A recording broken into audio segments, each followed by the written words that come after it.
Hold on.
We're going to do that over.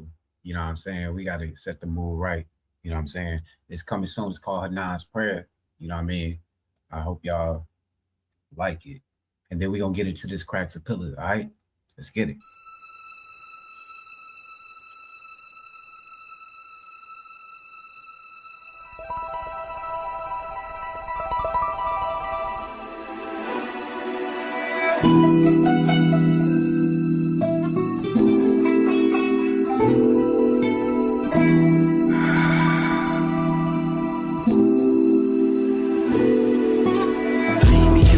That I should go so I can be there. I'll be where I'm only human. Sometimes I may be scared. Hope I don't provoke you with my bullets. Cause who's there to keep me from just turning me into cool air? Now you said that it was only one. They said it's two there. How can I trust a man when they don't even have a clue here? The truth is with all these idols in the room, Yahawah gon' consume and bring his anger. I'm like, ooh yeah. Who's the creator of the fire? Why Shemayim, death to who say he's an idol? Oh no, he's not your rival, but still they must assist and go through trial and denial. Procrastinate, they walk instead of come and jog this fire. I'm so sick of people trying to make a scene and trying to make it seem that y'all bite it. Well, he already gave me the way how to live, but instead they'd rather deny it. With these riots and giving these people the credit of changing the climate. How many times must I remind them y'all do things in this timing?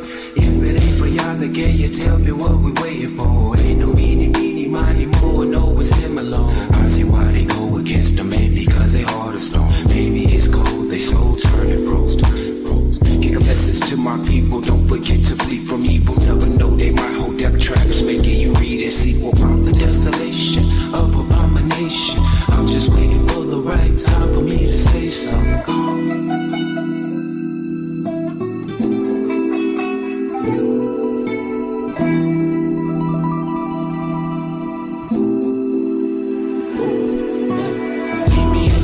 That I should go, I never know where my mom might take me, not for sure. How can family be around me, yet somehow they make me fall? I refuse to flow in and out one's life, I'm not a ghost coast or a post. See my cup, it overflows. His aura pours on me like it's oil hits the flow. I swear they so annoying as they pose and how they glow. They think they images can save them, craving, paving, made in gold. They know I don't pity them. Honestly, I think that y'all should get rid of them. And if you envy them, you curse them 2 times if you struggle them. Nation, I desire, come together. Let's not kill again. That hatred built with ends to make you feel like you don't fit in. With all these enemies around, we sure could use the best of friends. Might as well that neck is stiffer than a pen. How come every time we disagree, you gotta take offense? Never have I seen a man make a man for another sin. That come again, will he come again? Answer that no. Look how the time fly, it be coming, he slow. Don't got time to be trying to convince you of something he said when it's already wrong. But still, here we go, bro. I don't get it though.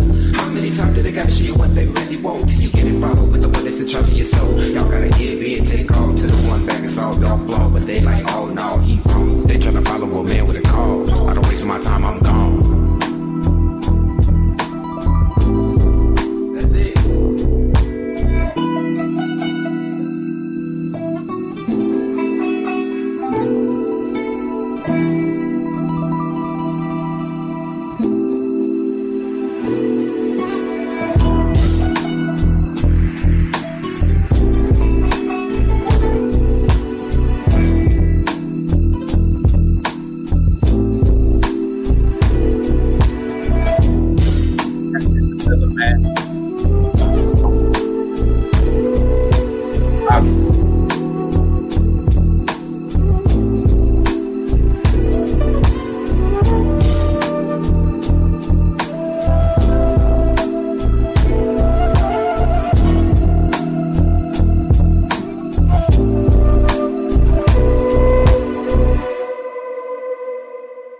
Yeah. Hey, shalom, shalom. First and foremost, before we start this off, we got to give all praises and honor and glory to Yahweh and Yahweh alone forever and ever by saying Kaliyada, Wakabawa, Wahawa, La Yahweh, Yahweh Akar, Wa'ida Walam. Praise Yahweh. Hey, it's obvious, man. There's cracks in the pillars, the foundation of our captivity, the kingdom that runs the system that we call the earth at this moment. The cracks are in the pillars and they are falling. Hey, and I ain't even talking about Samson this time. You know what I mean?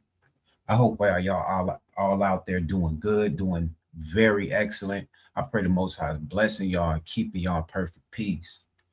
We in a really, really weird time, and to say the least, I would say that for all you non-believers that don't believe in Yahweh's word, you don't believe in the scriptures and things like that. Hey, look, it's obvious what the Most High is doing. You can accept it or not. That's up to you. But look, the book of Yahweh is a book that shows prophecy, but also current events. And for some reason, mankind never can shake what the Almighty said is what is to come. For example, we're going to be looking at the book of Isaiah, right? And my first pivot is going to be Isaiah 19. And we're going to read from 1 through 10. But although it's obvious, we can go verse for verse and show the current events and how they're happening that put holes in this whole structure, in this reign of kingdom we in. I'm going to focus on verse 10 a lot. All right. So without any other holdups or anything, let's get into it. Let me pull this up. Got a little presentation going on, you know what I mean? I know y'all haven't heard from me for a minute, but it's no setbacks or anything. Just been taking care of family, taking care of business, and I'm not blessed like like some people that, and I have to work, and I kind of I've worked in areas being management, so when you're entry level or management level, you start, if you are more than just a person that's trying to make a check, but you're trying to find a way out of there, or you're trying to build a career, then you're more susceptible to pay more attention to a lot of things that's going on in your workspaces. You know what I mean? You'll know when people are trying to throw you under the bus, when they're trying to hype you up to make you think like, you're doing this good or you're doing that good, but actually they just need your assistance. You know what I mean? But but anyway, we're gonna get into all that. So without further ado, I'm gonna quit running my mouth and I'm gonna get into this presentation. All right. I pray the Most High blesses y'all for real. All right. Isaiah 19, starting at 1 through 10. Okay. It says, "This message came to me concerning Egypt. Look," now, and we already know what Egypt is today. So, but anyway, we're going to get into it. "This message came to me concerning Egypt. Look, Yahweh is advancing against Egypt, riding on a cloud, swift cloud. The idols of Egypt tremble. The hearts of the Egyptians melt with fear. I will make Egyptian fight against Egyptian, brother against brother, neighbor against neighbor, city against city, province against province. The Egyptians will lose heart and will confuse their plans. They will plead with their idols for wisdom and call on spirits, mediums, and those who consult the spirits of the dead. Verse 4, I will hand Egypt over to a hard, cruel master. A fierce king will rule them, says Adonai, Yahweh of heaven's army. The waters of the Nile will fail to rise and flood the fields. The riverbed will be parched and dry. Verse 6, the canals of the Nile will dry up, and the streams of Egypt will stink with rotting reeds and rushes. And the greenery along the riverbank and all the crops along the river will dry up and blow away. Verse 8, the fishermen will lament for lack of work. Those who cast hooks into the Nile will groan, and those whose nets will lose. Salah, let me start that over. I apologize. The fishermen will lament for lack of work. Verse 8, those who cast hooks into the Nile will groan, and those who use nets will lose heart. Verse 9 and 10, there will be no flax for the harvesters, no thread for the weavers. They will be in despair, and the workers will be sick at heart. Now, if we look at this in the ESV version, I believe what I was reading was out of NLT or NIV. I use those a lot too. YLT. Well, your understanding just comes, But anyway, the ESV version of it says, those who are the pillars of the land will be crushed, and all who work for pay will be grieved. All right, let me get this over fast. All right. All right, here we go. Now, this says, according to recent reports, American employees' confidence in the healthcare coverage if faced with a major health event has declined over the past year. It went from 58% in 2024 to 64% in 2026. Most employees underestimate the financial burden of a serious diagnosis. American workers continue to feel financially fragile. More than two in five, that's 44% of employees, 54% African Americans, and 51% Gen Z, and 46% US Hispanics said they could not. Let me hold on. Let me put this up here real fast. Y'all can see my work, no problem. It says American workers continue to feel financially fragile. More than 2 in 5, that's 44% employees, and 54% African Americans, 51% Gen Z, and 46% of US Hispanics said they could not, and I repeat, could not pay $1,000 in out-of-pocket costs for an unexpected illness or injury. As prescription drug prices and healthcare costs rise, American workers are experiencing medical cost anxiety. They call it med anxiety. I looked it up. It's actually a real thing. It says more than half, that's 52% of employees say they feel anxious about health care costs not covered by their insurance. Med anxiety is highest for Gen Z, 61% up from 54% in 2024, and is on the rise for the baby boomers. Nearly half of employees have delayed treatment or medical care because they could not afford it, and 45% and 40% weren't sure if their health they were covered by the health insurance. Now, for example, I did a research, and Well, I'm gonna let y'all know my computer has been super duper and very slow. So I have it kind of burdens me on making content, you know, so I gotta be very careful what I'm doing. This might overheat after a while.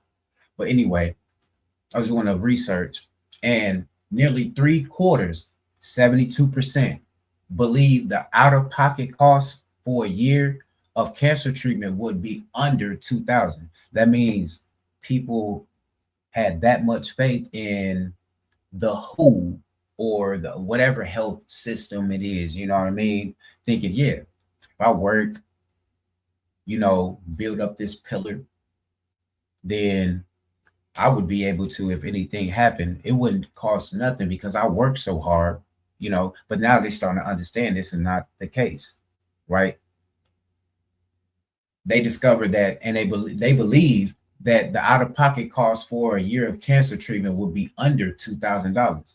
But according to a recent JAMA network study, privately insured patients with nearly, let me look at this, nearly diagnosed cancers, particularly those with more advanced diseases. Let that sink in. All right. It says it had substantial out of pocket costs in just the first 6 months after diagnosis, averaging nearly $600 a month. These are hardworking citizens, right? With later diagnosis staging costs even more and continuing care incurring additional expenditures each year. All right. So let's get back to this Isaiah, right? Chapter 19, verse 10. In the ESV version, it says, those who are the pillars of the land will be crushed, and all who work for pay will be grieved. Now, my slight and short interpretation of this makes me believe, with various of present events in the world, country going on, that sooner or later the people will be tired of working, or even more, might be prone to go on some type of employee strike. Let's take a look at this, another article. In January 27 of 2026, and today is the 7th. Now, I've been working on this probably since like the 28th, right? Now it says thousands of Kazar workers walked out as labor dispute escalates. More than 31,000, y'all hear this, right? 31,000 Kazar permanent nurses and other healthcare workers. These are the people that some of our family members may depend on, you know, they might depend on them. Now, 31,000 of them just up and left. Why? They walked out on the job. It says Monday, launching a open-ended strike across California and Hawaii that could disrupt operations at dozens of hospitals and hundreds of clinics. The workers represented by the UNAC and the UHCP, y'all can read it, you know, says the strike was triggered by what they describe as unfair labor practices and Kazar refusal to return national bargaining talks. Basically, y'all didn't want to get no raises. They didn't want to do nothing. And we can actually look, I mean, if you are a 9 to 5 or whatever, you probably thought you was tripping, but you're not tripping. What you're seeing is something that always happens to a kingdom or a society when they start to fall. You know what I mean? Yeah. So it says the strike began at 7 a.m. and has no schedule end date. We're essential workers, but we're not being tested like essential workers. We're not being treated like essential workers. At cases, one employee said, I left their name anonymous. It says the walkout marks the union's second major strike in recent months. In October, thousands of Kazar workers staged a 5-day strike. This was in 2025. That after negotiations over wages, staffing levels, and working conditions stalled. Talks resumed but broke down again in mid December, leading up to January. In January 2026, 31,000 of their employees leaving. Now, let's put this in perspective. Any disruptions in any market can discourage a crucial layer of the social structure.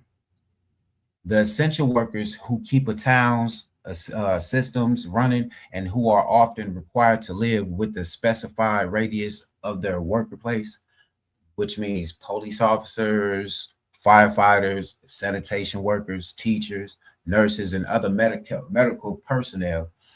It not only can burn them out, but it puts a dent in the foundation of that city, that state, or that country, or even the government, as we see.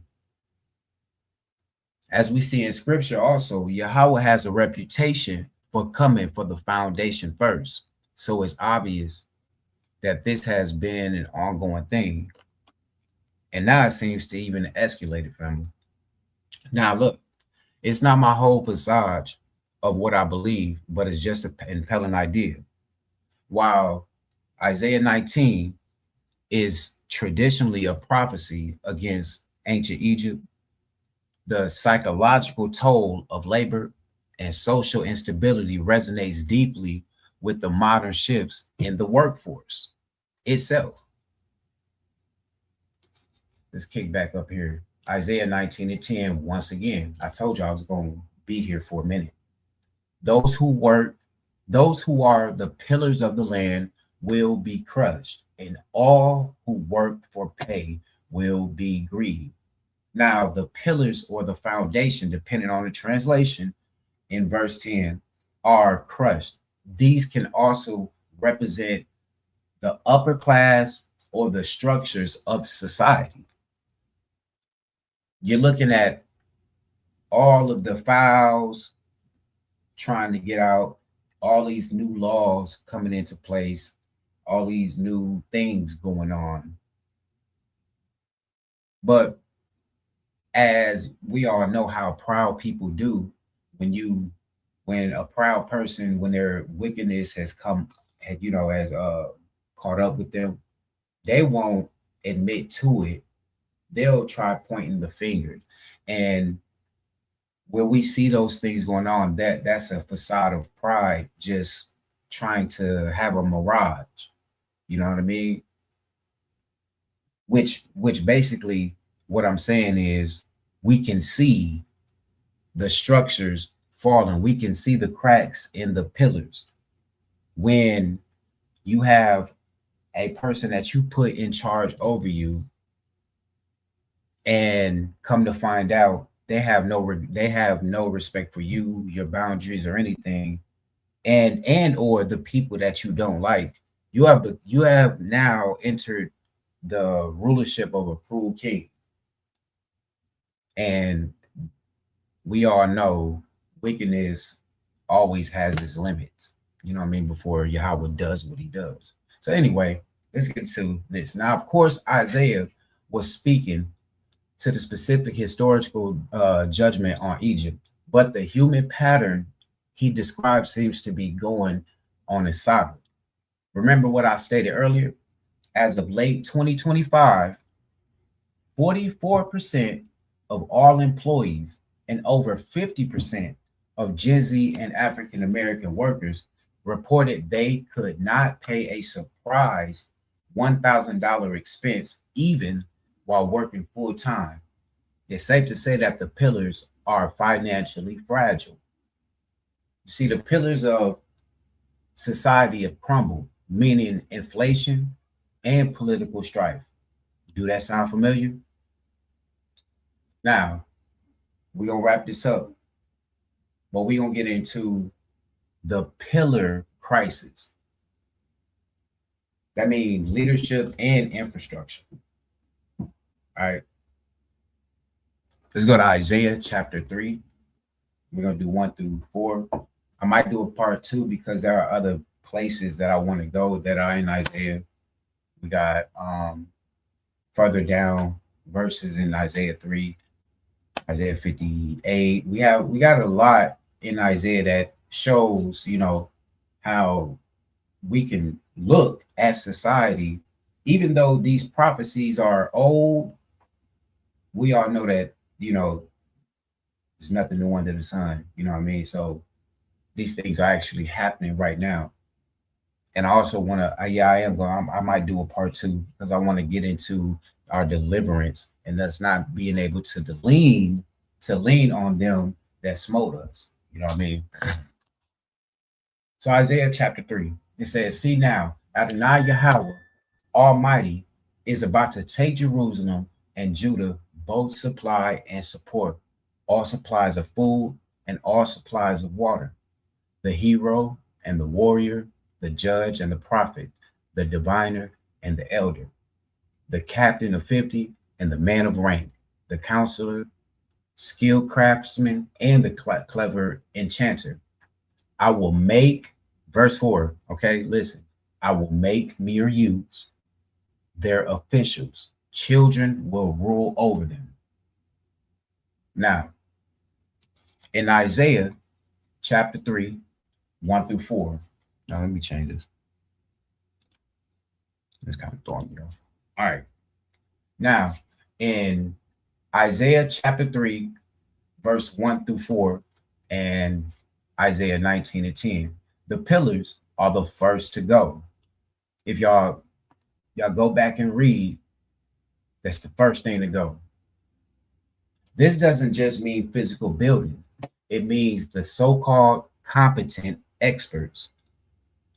The sign is Isaiah chapter 3, verse 4. Yah says he will make mere youths their officials. This describes a leadership vacuum where people in charge don't actually know how to lead, leading to juvenile and impulsive thoughts, laws and thoughts. We can see this going on not only just in the government, but within our own community. There's multiple people that are in so-called leadership and they don't know what they're doing. They don't know how to lead. They don't know how to be a shepherd. They know how to be a shepherd. I mean, they know how to be a wolf in a shepherd's clothing. That's wild. I didn't say a sheep. I ain't say a wolf in sheep clothing. I know exactly what I said. Okay. But anyway, hey, they don't know how to lead, which once again, is called a leadership vacuum, which means they're going to start changing stuff around. We see this in our government now. They changing this around. They changing that around, impulsively doing stuff. You got a gang out there, a government gang. You know what I'm saying? The POTUS, the POTUS, his gang, he out here killing his own. They don't care who it is. Just making impulsive stuff.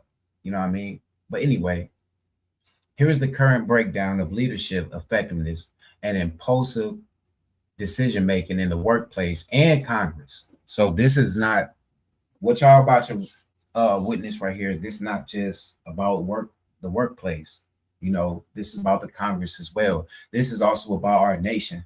Like, we have to understand, we're only witnessing what actually was told was going to happen once our ancestors went against the Almighty. This is all we're doing. So even in those prophecies, there's prophecies that's going against these nations saying, this is what I'm going to do to you before I free my children. So we have to look at this in a three-way. And the only way you can do that is get out of the pride and understand we're just a part of the movie. We just a part of the play. We got to choose what cast we gonna, But anyway, let me not waste our time and stuff. Let's get back into this. It says, so there's going to be four components that I want to touch on, right? They're going to be quick, and the directionalist workforce. Number two is the trust deficient. Number three is impulsive layer cutting. And number four is the training gap. And I want to tell y'all something.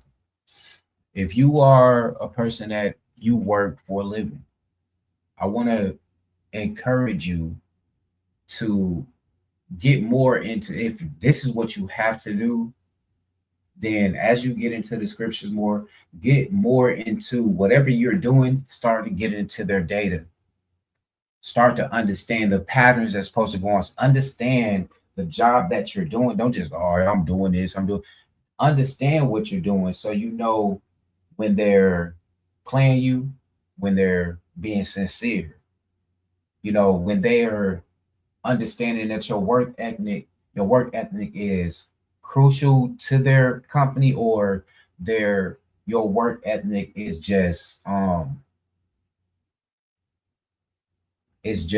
convenient at the moment. Understand that so you know your you know how firm you're gonna be into this, and you'll understand what you need to do. If you want to move up, you want to step down, you'll know what you need to do.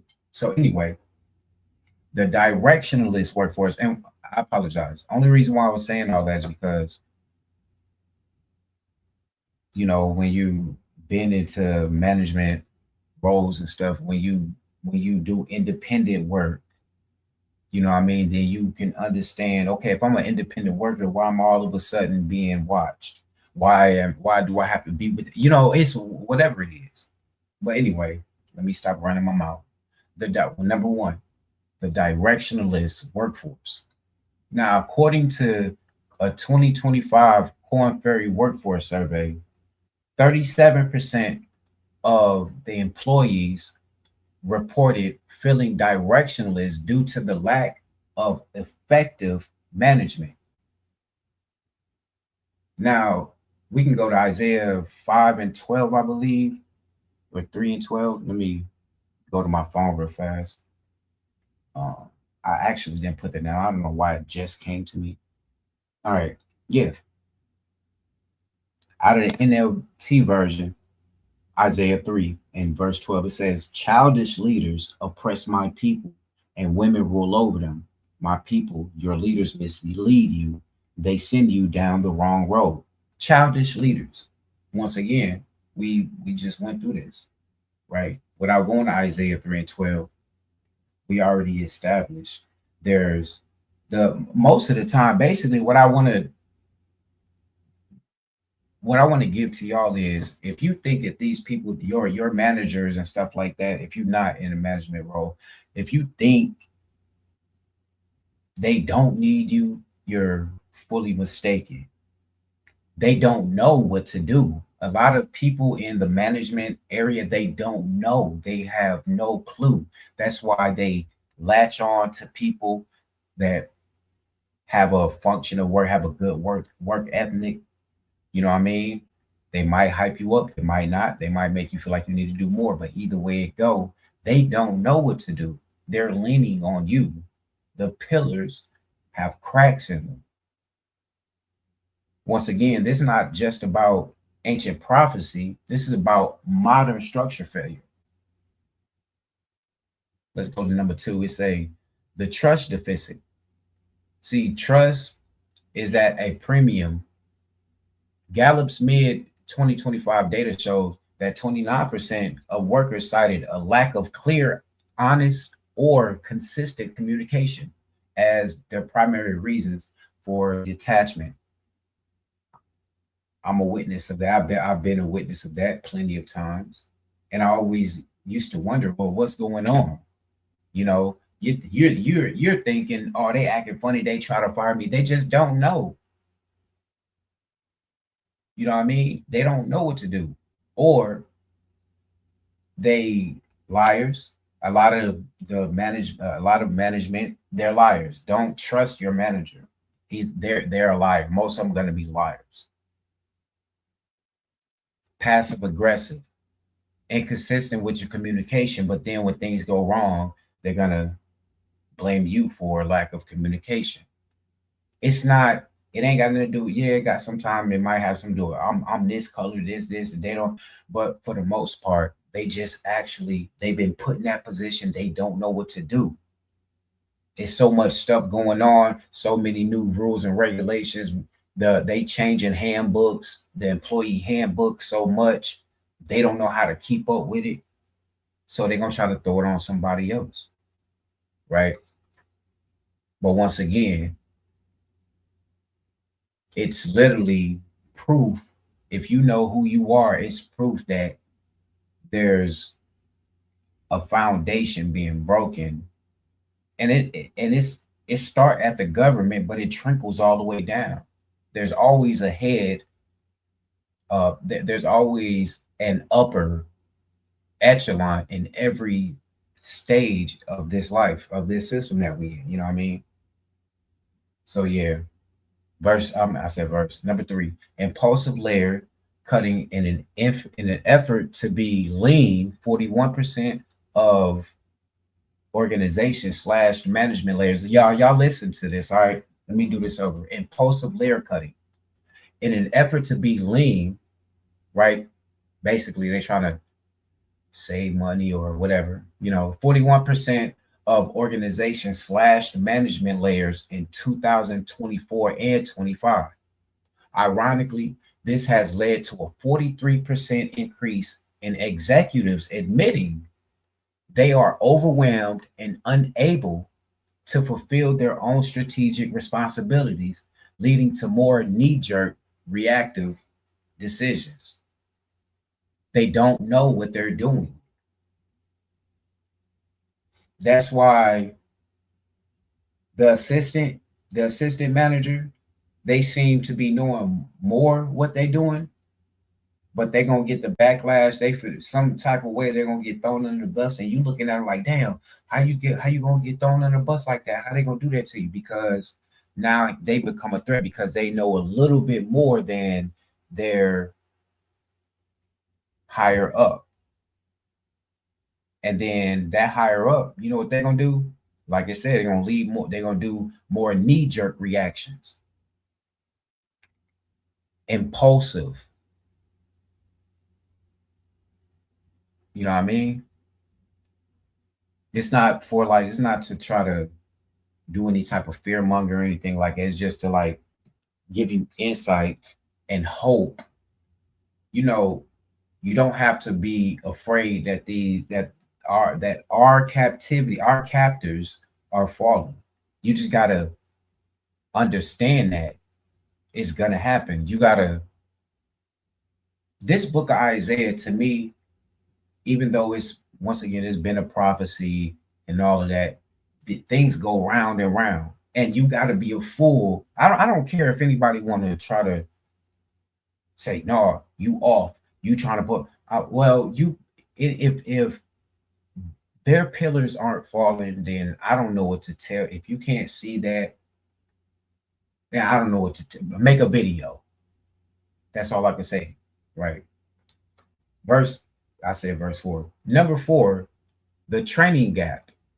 It say only 44% of managers globally have received formal leadership training. I told y'all these people don't, a lot of your managers don't know what they're doing. They just getting put in a they're getting put there. They need somebody to fill in, so they just put them there. And now you new at the job, or you've been there and you don't know what's going on because I'm just going to work, come home, and you don't even know this person does not know what they're doing, but they're gonna tell you, well, no, this is standard right here. You like, well, I've been working this job so many years, I've never heard nobody tell me this was standard. You know what I mean? They don't know what they're doing. That's just it. This often results in accidental managers who lead through impulse rather than strategy, which basically leads to high turnover, low stability. If you're at a job and that job that you at, they always got somebody leaving. It ain't the person that's leaving. Stop. Don't go against the scriptures, and don't have two or more witnesses and that person leave, and then they, for the next 2 days, the talk of the whole building, the whole facility. And you know why they left? You heard they left. They couldn't do the job. They didn't want to work. If you don't want to work, don't be here. No, no, no, no, no, no, no, no, no. It's your managers. Your managers don't know what they're doing. It's your managers. They're making decisions based on what they want done instead of off protocol. And at the end, it all boils down to morality. So that's a wicked person. Once again, most of managers, they don't know what they're doing. They don't know what they're doing. They don't know how to be correct and righteous leading. They just being impulsive. Why? Because they learn it from the higher ups. Now, staff turnover is a leading indicator of poor leadership. Wherever you at, if you constantly, I don't care if you've been there 7, 8 years, if you watched more than 5 people leave that job within 6 months, you got poor leadership. You there's somebody, your leader is poor in leading. They're making decisions just based upon what they want.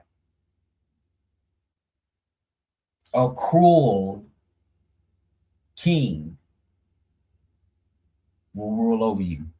All right, let's finish this up. In 2025, the Republican House often the Republican House, we talk about the White House, right? They experienced 75% more staff turnover than their Democratic counterparts, largely due to members moving into executive roles or burnout from instability. I know y'all know what I'm talking. I know y'all know. I know y'all know what it's talking about. You ain't tripping. You're not at work tripping when you're like, man, I'm getting tired of this place. They burning me out. I'm done, bro. I'm ready to quit. They giving me more work than I'm supposed to have. No, it's even going on in the White House.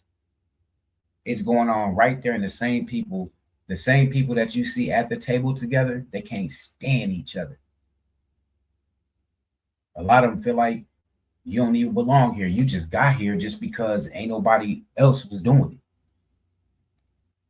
You know what I mean? Now, this year alone, the 2026 year, current data indicates that with a razor thin majority, 218 to 213 in the White House, leadership has pivoted almost entirely to oversight and investigations. Because passing broad, stable laws is difficult, leadership is, listen to me, because passing broad, stable laws is difficult. How are you in a country, how you got a kingdom where y'all make the laws? You make them. But now it's difficult to make stable laws. Well, it's all I'm saying is the leadership is being defined by social media ready hearings. They're not doing it how they used to no more. Y'all remember when they used to, we didn't know what was going on, or we'd have to like go watch on the news while they give us whatever they give us with them sitting at the round table. Nah, not no more. Man, I don't know. I don't know. Anyway, rather than long-term policy, honestly, you got to ask yourself, this is where I was really getting at. You got to ask yourself, who's really in charge? Let's look at this. Let's look at this metric data. Right. Yeah, it's a lot of data and stuff. But hey, how else you gonna find out? How else you gonna get into your enemy system if you don't know what's going on? I mean, this is metric data from 2025 to this year, right? Public support for past laws. Remember, we was just talking about that, right? It's at 80%, not 100, but 80. The Congress overall alignment with the public is at 55%.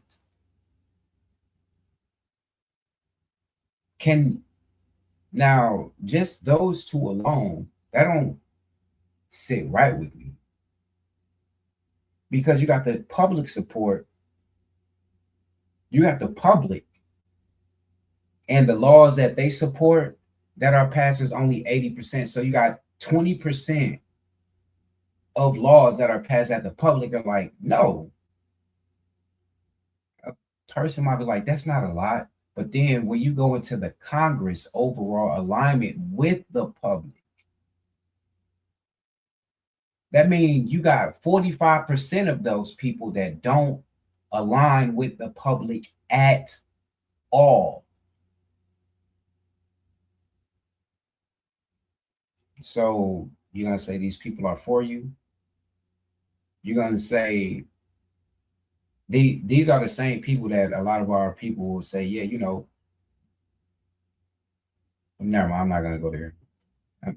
I'm not going to go there. Senate obstacle rate, which are popular bills that are blocked, is at a 46%. Come on, bro. I'm just gonna finish it up now. If you look at the White House majority margin, they are at a 5-seat difference. That means either they're 5 people off or 5 people more than what they should have. And I think it's high vitality. So I think validity, whatever that is. So I think it's 5 less. I'm just saying, like, there's cracks in the pillars, and this is supposed to be a nation that everyone fears around the world. I've seen videos that are like, they're, you know, people big up in this place. Oh, don't mess with them. They do this. And who's gonna stop them? And this and this.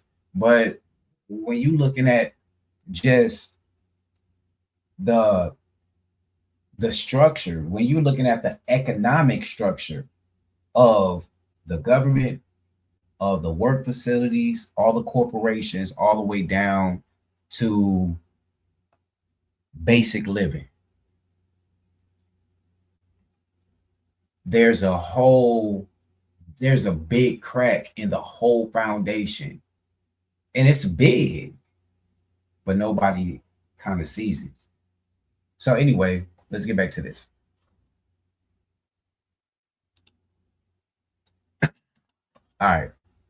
It says, much of what feels, cut this over here so y'all can see this, because I think this got something to do with that. Much of what feels impulsive in lawmaking right now is due to budget reconciliation and continuing resolutions. Instead of long-term planning, leaders are governing in 3 to 6 month survival bursts. Once again, when you see high turnovers, that means bad leadership is going on. They're not thinking about, they're not asking you, well, what do you see yourself in 5 years when they ask you for, when you at an interview no more. The time seems to be shortening. You know what I mean? And then out of nowhere, you done busted your butt for a year, 2 years, 3, 6 months. And out of nowhere, things are starting to get a little weird. That they plan for you to ran out. Now they got to get rid of you. All right. So anyway, from the vanishing manager to the directionless workforce, all the way to the executive burnout, the pressure has moved up the ladder. 72% of senior executives in the USA, they are now stretched beyond the capabilities. These are the people that you're like, man, they got the power to do this. They got the power to do that. They can do this. They can tell me this. They know how to do this. They don't. They actually don't.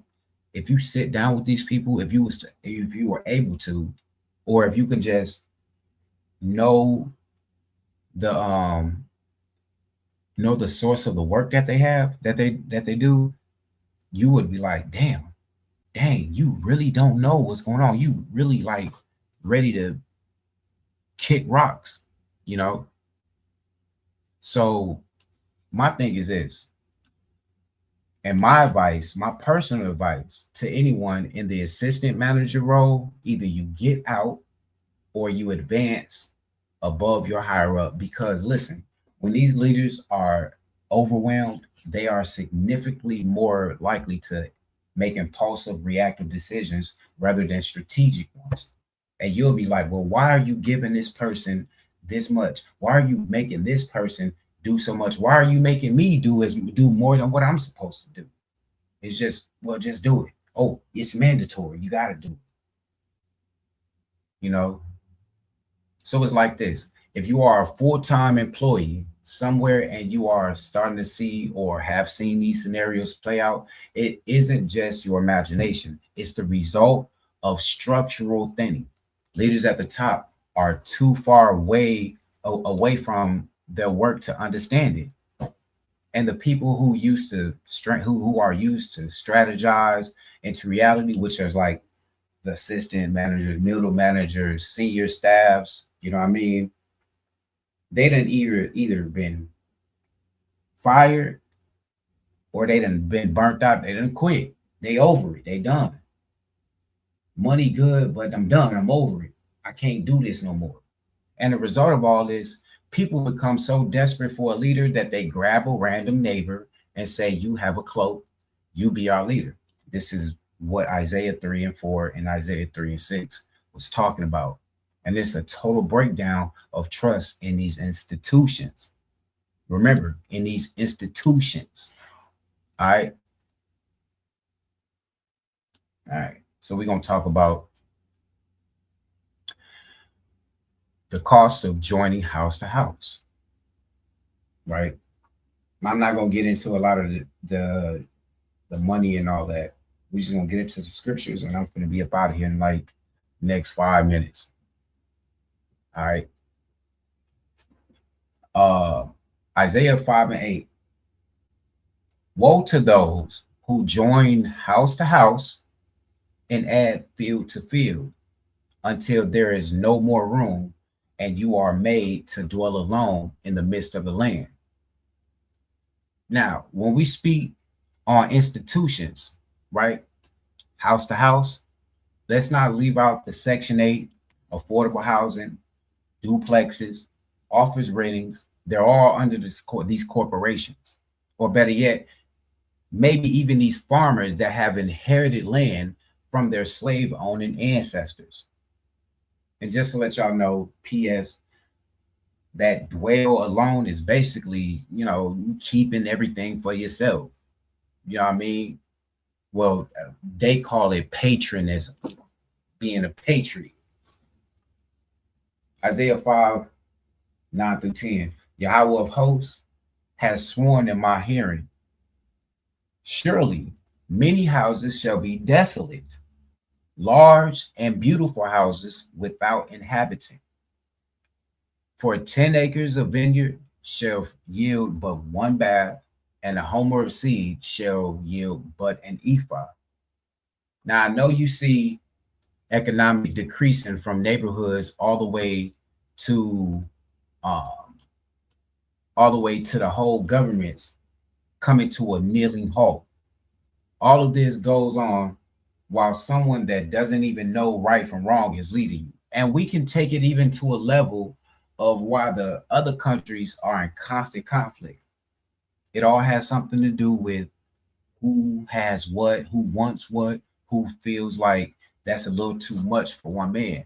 And not to mention risking your life in these horrible weather patterns. Hey, I hope y'all being safe out there. I hope you are making sure that you're in good hands with the Most High, making sure that you in good hands with Yahweh, bro. Because I done seen a lot of accidents. I done seen a lot of stuff going on in my area just due to the weather. You know what I mean? So, but once again, not to mention, Imagine risking your life in these horrible weather patterns only to lose it all for a job that gives you work enough for 3 people in the name of old Juna Moneta. And these places are constantly coming to a halt. Hey, now look, y'all make sure y'all look up that word, Juna Moneta. All right, Juna Moneta. I think it might be important for people to know, to understand what's going on. You know, um, that's kind of it. Let's see, we kind of got some comments. Let's see what's going on. Hey, Shalom Hanaya. Of course, we had Hanaya up in here. Peace, Shalom. We got no more lies. What's good with it? Why the fuck? Why are you unmodded? Is that the other channel? That's weird. What's good? No more lies. Peace. Peace, peace, peace. I pray y'all would have been keeping you, man. You know what I'm saying? It's a crazy world we in. You know, and regardless of, you know, stuff that, regardless of agreements and stuff like that, we still got to realize when Esau done had his limits and all the lies are out there, they gonna try to turn and flip everything on us, and we gonna need each other. You know what I mean? We all are gonna need each other if Yahweh decides to bring us, you know, into that gathering. But yeah, I'm glad that you're doing good. You know what I'm saying? Hanaya said, crazy, this is how you know the nation is crumbling. Everyone is burnt out. No, this is a true thing, Hanaya. And I'm pretty sure you know that this is an actual true thing. I've watched numerous of people in jobs recently that just, they done. They're done. They like their job, but they done. They don't want to do it no more. You know, and me personally being being in a predicament of being an assistant, you can see like, dang, does this person actually know what they're doing, or how did they get this position? Because I would do this like this and this, and it would be more easier, you know. But honestly, they burnt out as well. They done. They over it. They ain't trying to do the job, so they're gonna try to delegate it to somebody else. You know what I mean? It's the typical stuff. You know, it's the same thing that our government do. You know. Hey, Yazakai, Shalom, sis, Shalom. Yahweh Barak Bayah as well. Yahweh bless your house as well. You know what I mean? Straight up. Hey, I'm glad y'all came in, but I'm gonna let y'all go. You know what I'm saying? If anybody don't have anything else, I'm glad that y'all came out. I'm sorry I didn't, you know, have this powerful this and all these visuals and all of that. I gotta get a better computer, but we here. You know what I'm saying? I'm gonna try to keep pushing. I got a lot of stuff in store for y'all. I may not have been around, but I do have a lot of stuff in store. It's just, hey, the pillars, the cracks in the pillars, man. You know, and honestly, when there's cracks in the pillars and they looking for you to repair them, you know what I'm saying? What can you do when you know that's your enemy? You know you want this to end. You know it. You know what I mean? So yeah. That's it. You know what I'm saying? Once again, Yazakai, no more lies. I gotta put you back. I don't know why. This ain't the first time they did that. They did that to Uni before too, man. But anyway, you know what I'm saying? Y'all really think about what I'm saying. I'm not trying to push no gore on y'all or anything, or trying to make y'all paranoid or anything. Nothing like that. You know what I'm saying? I just want our people to understand, like, hey, this stuff is real. The book of Isaiah, the book of the whole Genesis to Malachi is coming true. It came true and it's coming true. We just got to be on the watch. We got to be on the watch and realize the times is coming. You know what I mean? Hey, but yeah, without further ado, you know what I'm saying? I pray the Most High blesses y'all and keep y'all in perfect peace. It's your brother, His Will, with another impelling idea. Shalom.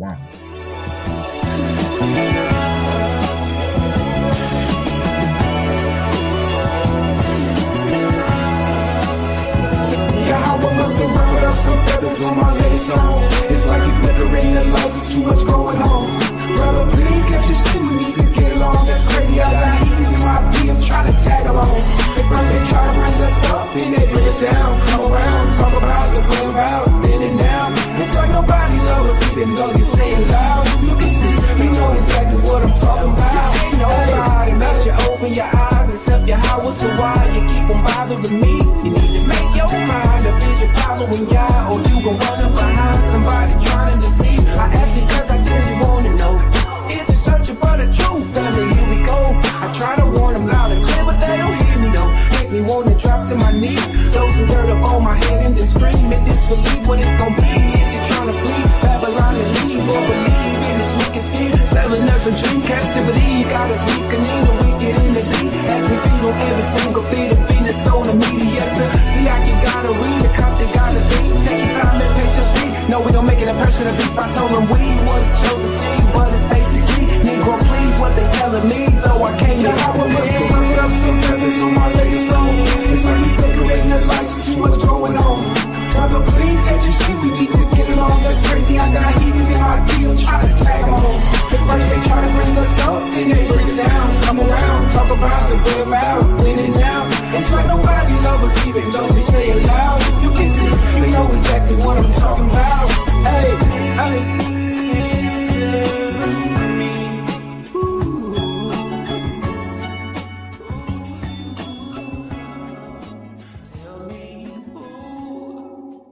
Yeah, man. YAHAWAH'S, y'all. Shalom.